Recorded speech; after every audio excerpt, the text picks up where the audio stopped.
Hey folks, this is Trey and Charles from Eternally Bored, here to tell you about Plunderbund. This is a promotional video, but we were not paid for our services. We just happened to get a sneak peek at the game because we know the designer, and we really like the game, so we're just here to tell you about it. Yeah, and of course, every chance to support local Houston designers is a good thing. So, Yes. let's go with our top three Yes. things that we enjoy with. So this is what we do on our podcast. Instead of top 10s like everyone else, we do top 3. So we're going to tell you our top 3 things about Plunderbund. Charles, you want to start us off with your number 3?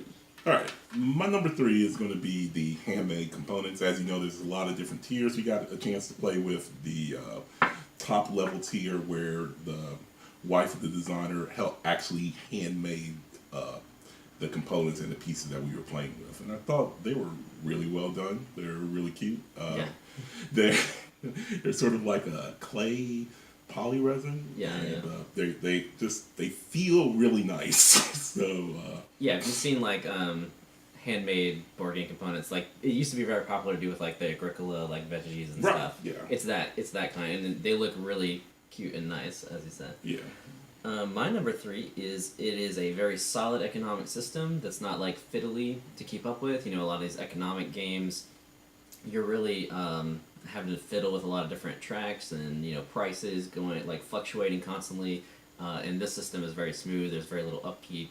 So I really liked that the economic system is really interesting, but also not like convoluted or too complex. Yeah, and everything just sort of flowed really easily. My number 2 is actually builds on that. Is like the game progresses very well in later rounds without stalling. You basically have the same number of actions, and even though you gain more complex cards that you're able to do those with, the basic mechanic becomes the same. Unlike a lot of games where you build towards things, you have more and more compound action, which sort of lengthens the game. It seems here, by the time you're playing the games of the later rounds, your actions are so good it actually makes the game a little bit shorter. The rounds are much faster, I think. Yeah. I really like the pace of the whole game, and it doesn't outstay its welcome. It comes in at a good clip. Probably 2 hours maybe in your first play, but after that should be 90 minutes, maybe even 60 minutes if you're playing quickly. Mm-hmm. My number 2 is non-tedious deck building. I don't really like deck builders. You'll notice on the shelf, the only one you'll see I think is Clank and Star Realms. And Star Realms is like really fast, and Clank is fairly fast. I don't like deck builders where you have to like do a lot of setup and breakdown.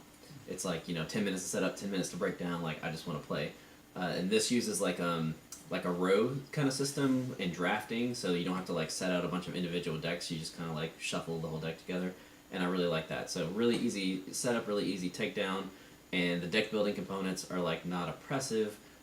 There are like the economic system does require you to take some cards that kind of clog your deck, but like when you draw those cards, you actually remove them from your deck. So like it's a really smooth system. Instead of just getting a bunch of junk in your hand that you don't do anything with, you actually like cleanse your deck of it as you draw it. So. Yeah, and that's part of the strategy of the game, how you manage your sort of your favors or your pollution, as the case might be. But favors in this game is a big part of it. And one to add on to that, my number 1 thing is that unlike most deck builders, I really do believe you start with a very solid hand of cards. You probably the best card in the game is the Guild Boss, and you start with that in your opening hand. Every other card is sort of like useful to the mechanics of the game. You don't usually, there really is no ultra bad action. As your game customized, things might be suboptimal to your strategy, but none of the actions are intrinsically terrible, and I think that's really good in a game like this. Yes, that is definitely true. I like that you don't start off at like no power in your hand, right? It's very interesting. And my number 1 is actually the deck customization as well. I love that you can, each game you're going to get different cards that you're going to add to your deck, which is the draw of most deck builders, right? And it's very strongly present here.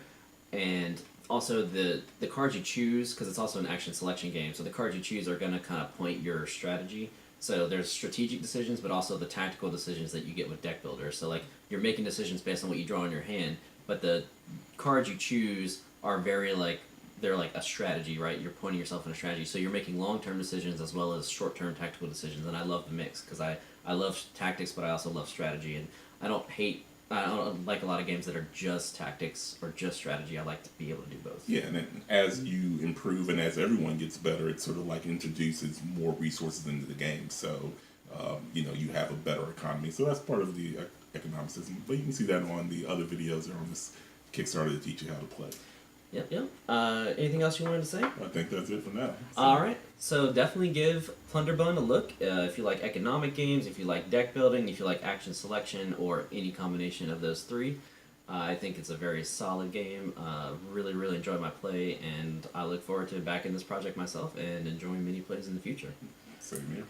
All right. Well, you can find more top threes and game discussion at www.eternallybored.com.